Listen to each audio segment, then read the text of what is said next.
کہا ہے نبی کریم علیہ الصلوۃ والسلام کی تیسری شادی، تیسرا نکاح سیدہ طیبہ عائشہ صدیقہ رضی اللہ تعالی عنہا سے ہوا۔ سیدہ عائشہ صدیقہ رضی اللہ تعالی عنہا نبی کریم علیہ الصلوۃ والسلام کے جان نثار صحابی حضرت ابوبکر صدیق رضی اللہ تعالی عنہ کے لخت جگر ہیں۔ آپ کی والدہ محترمہ بھی ابتدائی اسلام لانے والوں میں سے ہیں۔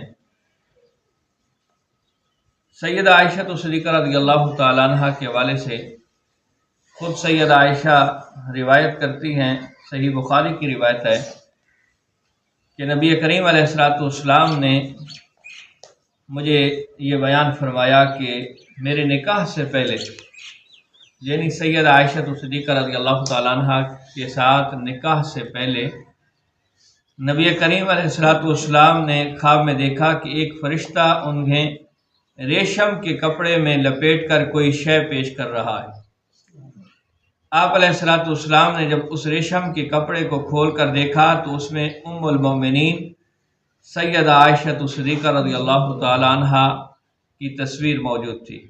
اس خواب کے بعد آقا کریم علیہ الصلوۃ والسلام نے ام المومنین سیدہ عائشہ صدیقہ رضی اللہ تعالی عنہا کے گھر نکاح کا پیغام بھیجا۔ اس حوالے سے محدثین نے لکھا ہے کہ یہ نکاح اللہ کے حکم کے مطابق ہوا ہے۔ اس میں ایک بات اور بھی ہے کہ نبی کریم علیہ الصلوۃ والسلام حضرت ابوبکر صدیق رضی اللہ تعالیٰ عنہ کو بھائی بولتے تھے، تو جب نکاح کا پیغام بھیجا تو سیدنا ابوبکر صدیق رضی اللہ تعالیٰ عنہ نے عرض کی کہ یا رسول اللہ، کیا بھائی کی بیٹی سے نکاح ہو سکتا ہے؟ تو نبی کریم علیہ الصلوۃ والسلام نے وضاحت فرمائی کہ سگے بھائی کا معاملہ الگ ہے اور میں اور آپ کا جو تعلق ہے وہ منہ بولے بھائی کا تعلق ہے، تو یہ نکاح ہو سکتا ہے۔ اور ایک حوالے سے یہ حکم خداوندی بھی تھا کہ اللہ تعالیٰ کی طرف سے حکم ہوا کہ یہ نکاح کیا جائے، اور نبی کریم علیہ الصلوۃ والسلام نے یہ نکاح شوال کے مہینے کے اندر کیا۔ اس وقت زمانہ جاہلیت کے اندر شوال کے مہینے میں نکاح نہیں کیا جاتا تھا، اس کو منحوس سمجھا جاتا تھا کہ شوال کے مہینے میں نکاح نہیں کرنا، کہ جو نکاح کرتا ہے پھر نباہ نہیں ہو سکتا۔ تو نبی کریم علیہ الصلوۃ والسلام نے زمانہ جاہلیت کی اس رسم کو بھی توڑا ہے کہ نکاح کسی بھی مہینے کے اندر ہو سکتا ہے، تو یہ شوال کے اندر منحوس نہیں ہے۔ اچھا، کچھ عرصے تک ہمارے معاشرے میں بھی یہ بات مشہور رہی ہے کہ خالی مہینے میں نکاح نہ کیا جائے، تو یہ اسلام کا پیغام نہیں ہے۔ اسلام کے اندر جائز ہے آپ جس مہینے کے اندر بھی نکاح کرنا چاہیں۔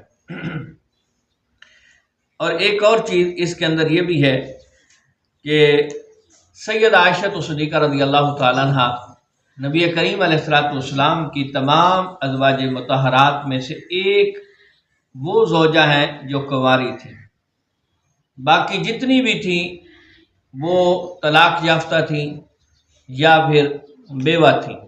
ایک واحد 11 نکاحوں میں سے 10 نکاح نبی کریم علیہ الصلوۃ والسلام نے پہلے جو شادی شدہ تھیں پھر طلاق ہوئی یا ان کے شوہر فوت ہو گئے، بیوہ ہو گئیں، ان کے ساتھ کیا ہے، اور ایک نکاح سیدہ عائشہ صدیقہ رضی اللہ تعالیٰ عنہ واحد خاتون میرے مصطفیٰ کی زوجہ میں سے جو کنواری تھی۔ اور سیدہ عائشہ صدیقہ رضی اللہ تعالیٰ عنہ آپ پہ ایک تحقیق طلب اور خصوصاً وقت طلب بات ہے کہ نبی کریم علیہ الصلوۃ والسلام کی زوجہ سیدہ عائشہ صدیقہ رضی اللہ تعالیٰ عنہ پہ ایک تہمت لگتی، تو اس تہمت کو اللہ رب العزت نے 18 آیتیں قرآن کی نازل فرما کے، سورہ نور کی 18 آیتیں سیدہ عائشہ صدیقہ رضی اللہ تعالیٰ عنہ کی پاکی کے اندر نازل فرمائی۔ کائنات کے اندر واحد عورت سیدہ عائشہ صدیقہ ہے کہ جن کی پاکی قرآن بیان کر رہا ہے، قرآن کی 18 آیتیں بیان کر رہی ہیں، اور یہ تا صبح قیامت مسلمان جب تک قرآن پڑھتے رہیں گے قرآن موجود رہے گا، اور قرآن یہ کلام اللہ ہے، یہ فانی نہیں ہے، یہ قدیم ہے۔ ٹھیک ہے، تو سید عائشہ صدیقہ رضی اللہ تعالی عنہا کے پاکیزگی کی گواہی یہ تا صبح قیامت قرآن دیتا رہے گا۔ ام المومنین نبی کریم علیہ الصلوۃ والسلام کہ حضور نبی علیہ السلام ام المومنین کے پاس آئے جب یہ معاملہ چل رہا تھا اور اللہ کی طرف سے گواہی آ گئی، تو آپ علیہ السلام نے فرمایا اللہ تعالیٰ نے تمہاری پاک دامنی کی گواہی دی ہے اور تم پر تہمت لگانے والے ان قریب ذلیل و خوار ہوں گے، میں صرف اللہ کی گواہی کا انتظار کر رہا تھا کہ جس کی پاکی اللہ رب العزت بیان کر رہا ہے۔ آپ کا لقب صدیقہ تھا، آپ کو نبی کریم علیہ الصلوۃ والسلام محبت کے ساتھ حمیرہ کہتے تھے۔ ایک حدیث بھی ہے خذوا دینکم من حمیرہ کہ حمیرہ سے دین لو۔ آپ بڑی عالمہ فاضلہ تھی، آپ باقاعدہ دین کا درس دیتے تھیں، بہت سارے صحابیات اور صحابہ نے آپ سے دین لیا ہے۔ آپ کو ام عبداللہ بھی کہا جاتا ہے۔ ام عبداللہ حضرت عبداللہ آپ کے بھانجے ہیں جو حضرت اسماء کے بیٹے ہیں، ان کو کنیت سے ام عبداللہ بھی آپ کو کہا جاتا ہے۔